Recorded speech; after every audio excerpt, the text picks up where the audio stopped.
Hello and welcome back. I'm Emerald Mosaic and it's time to do another painting. I had a request for a funnel pour in red and black, so I'm also going to add a little silver. So what I've done, so here's some fun. For my white, I'm still using Sax Titanium White, but a friend literally just today gave me this pouring medium. This is Apple Barrel. I have been learning a lot about brands.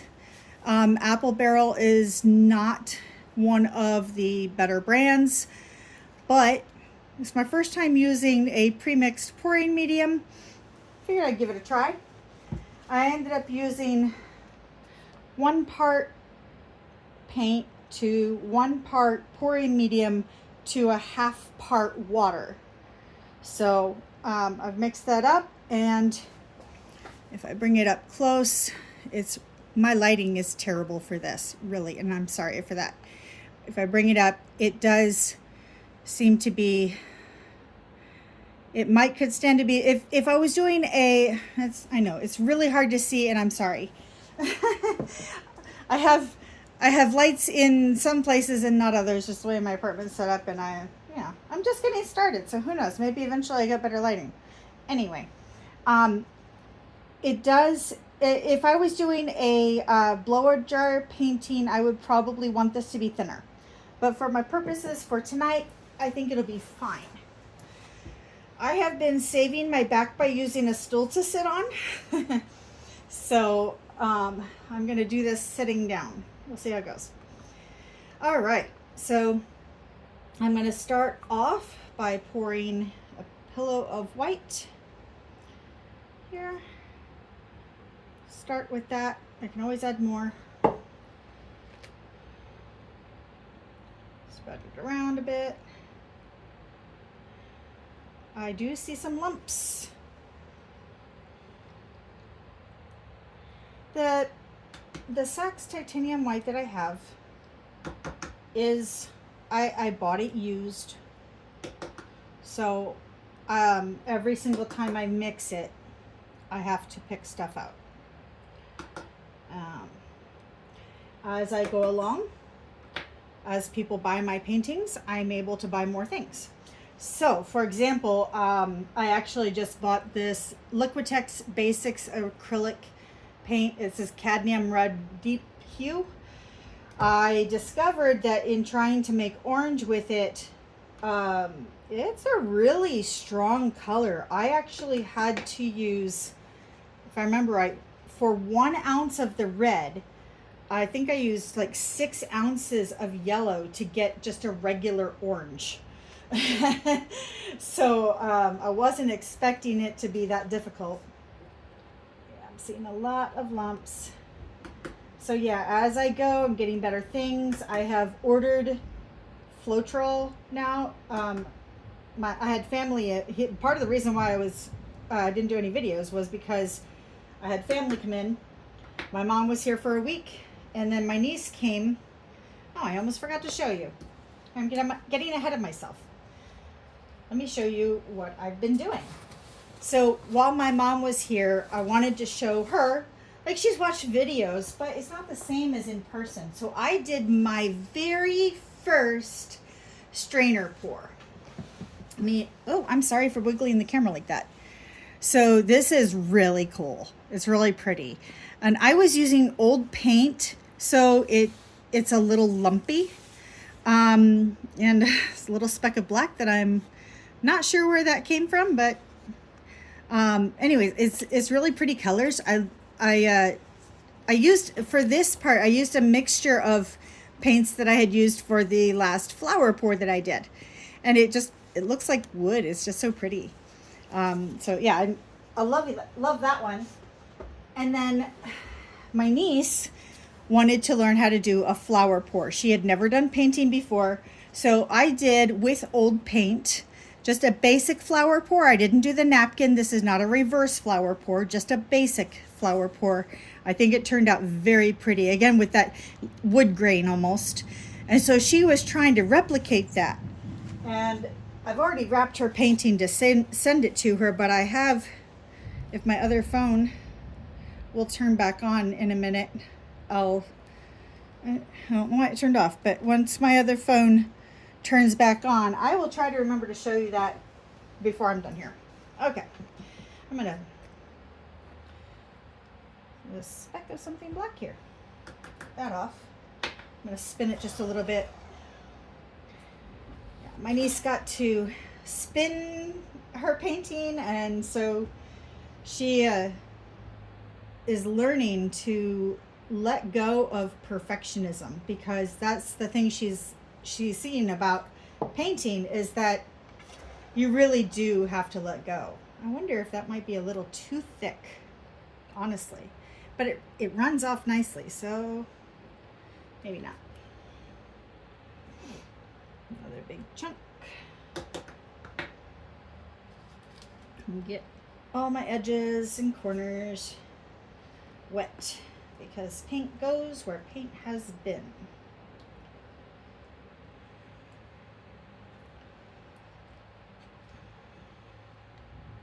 Get lumps as I find them.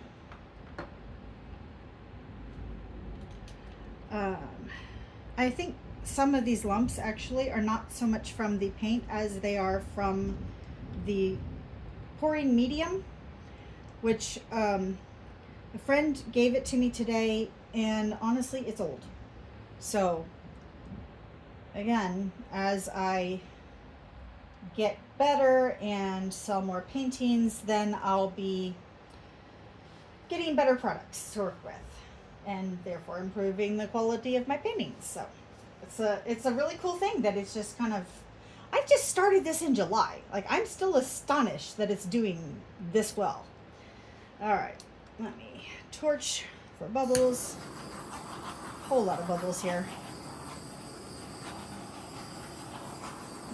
The pouring medium had a ton of bubbles in it, so I'll try to pop some of them now. But this is just my base, so it's not hugely important. Spin it one more time. Okay. All right, now for the funnel. Now for the fun of the funnel. Okay.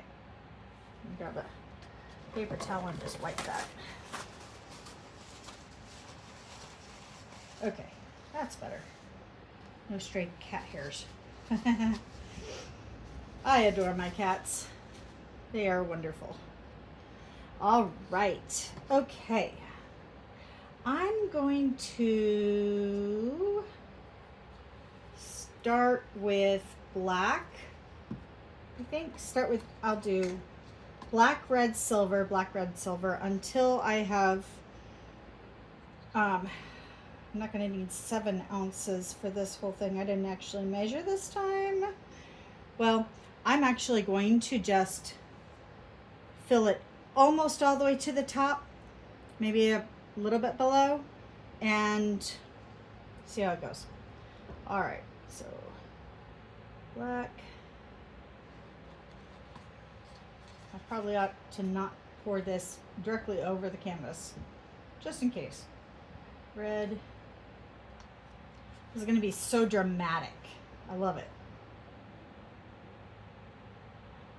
Some of my greatest paintings have been suggested by other people, and I think that's amazing. I don't know. I think it's awesome.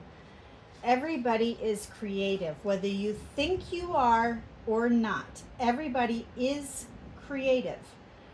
The question is, have you learned to embrace your creativity?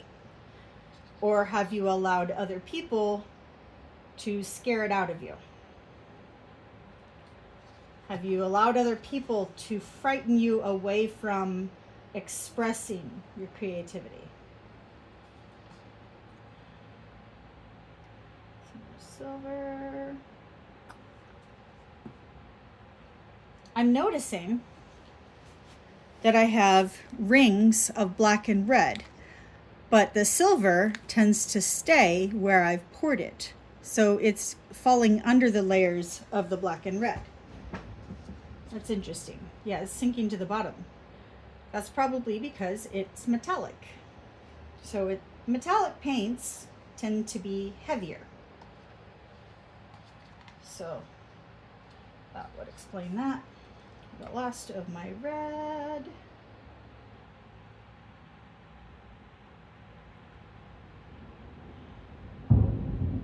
Oh, I hear thunder out there. We're finally getting rain. We have desperately needed rain here in eastern Iowa. So I am grateful for rain. A whole bunch of silver. I'm gonna add a little bit of silver to the other side, just for a little bit of balance, just for fun, and to get a little extra paint in here, because why not? Do I have enough for a little bit more? Just a little bit. Just a little bit. I'm sure that's from a song that I don't even know what.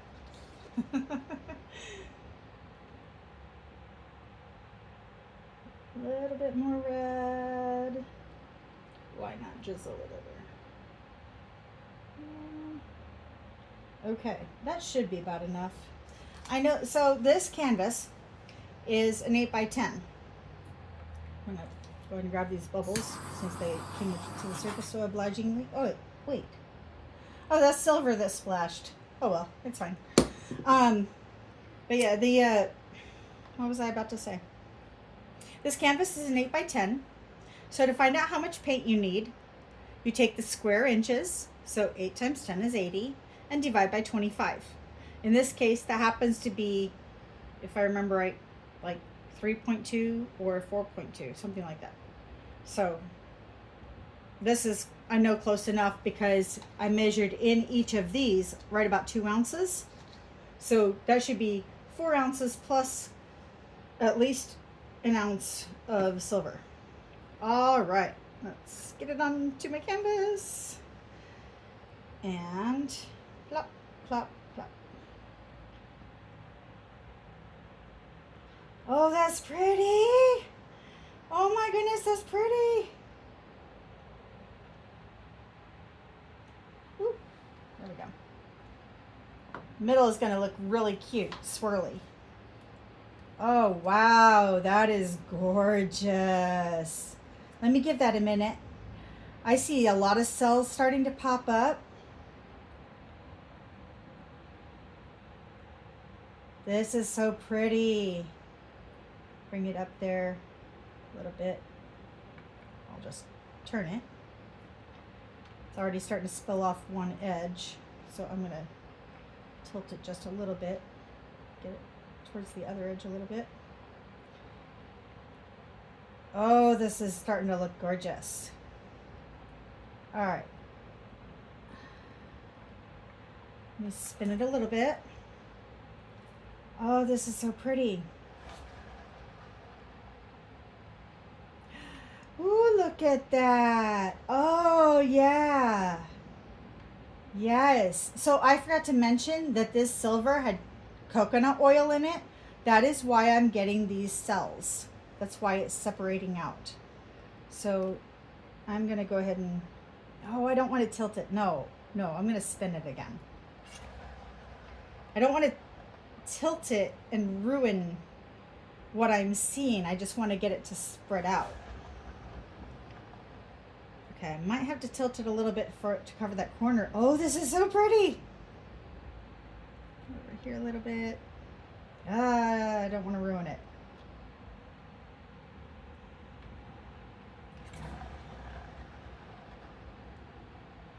Okay, that's now mostly over this corner. Yeah, it's gonna drip down. Okay. Oh, that is gorgeous. Wow.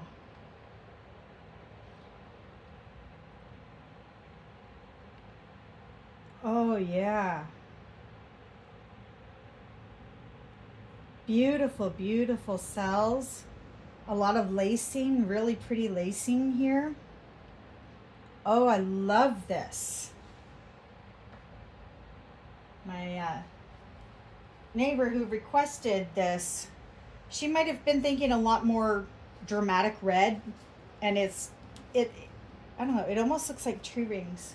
Okay, let me wipe my hands off. I'm going to bring the camera down for a close-up for you because there's a lot of glare from where you're seeing it. Okay.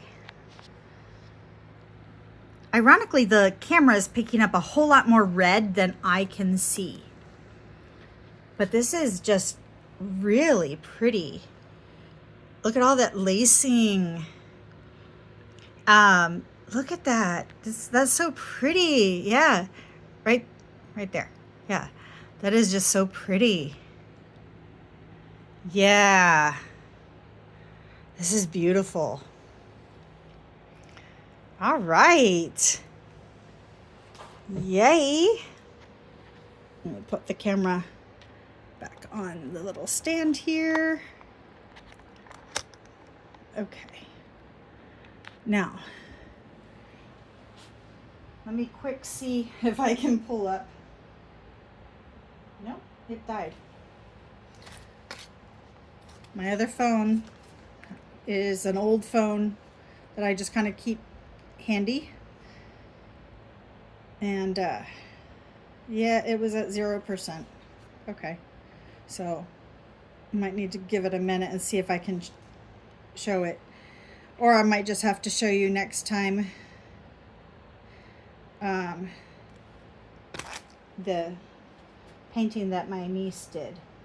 But I am so very happy with this, and I'm pretty sure my neighbor will be too. There's an interesting ring here. See here, if I can show you. There's that ring in the center, kind of like a half circle right there. That is so fascinating. I'm not sure what is causing that exactly, but that's really cool. It like runs under other layers. Yeah, this is cool. Very, very cool. And of course, as it dries, I have a feeling that the red is going to pop out even more. Yeah, look at all that lacing. This is so pretty. If my camera will focus, that would be great. Yeah, this is good. Good stuff. Okay. I think it has turned on. Yes, it has turned on. So now I can quick show you as soon as my phone loads, because I really do want to show you the painting that my niece did. And it's right here. Okay, so there's the painting that my niece did. And of course, it's really hard to get it. There we go. So this was a straight flower pour. And my niece had a brilliant idea of, so this is what you use to get the flower pour. And then after she did that, she flipped it over and just dabbed it in the center. And it looks like a little pansy in the middle of the flower. So I'm absolutely thrilled for her first painting. That's gorgeous. Absolutely gorgeous. So just because you're new at something doesn't mean you can't make gorgeous art. So let me torch this again, pop some bubbles, maybe get some of these cells to get a little bit bigger. Don't want to do too much, but I do want to make sure I got the majority of the bubbles. I think I did. Okay, that should be good. Okay, well there you have it. A black and red and silver funnel pour that I've got some beautiful cells from. I wanted to mention the colors that I used are this Artist Loft. This is ready mixed pouring paint, and I used the crimson and black from it. My friend said they'd been sitting in her closet for a while, taking up space. And I have to say, they were unopened. No clots whatsoever. Beautiful pour. So I am very happy with this, and I suspect it's a slightly higher quality paint than what I've been working with. So there you have it. Thank you so much for Thank you so much for watching, and I hope you hit like and subscribe and that notification bell so that you can see the next time I do my painting. And I hope you have a wonderful day, and I hope you start to paint. Take care.